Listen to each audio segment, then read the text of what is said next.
Yan po.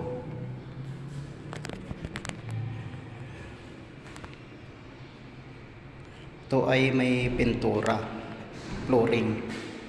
Pero magtataka kayo bakit may mga tubo kulay orange.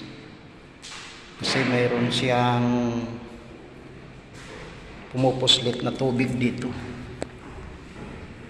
sa mga gilid lahat hanggang dito. Tapos naglagay tayo ng tubo na orange para dito tumalon yung tubig sa butas na ito. Diretso yan sa labas. Yung tubig na lumalabas dito ay overflow dito sa mga gilid galing sa ibabaw, ilalim ng lupa. Pagkatapos pumupuslit sa mga gilid dito.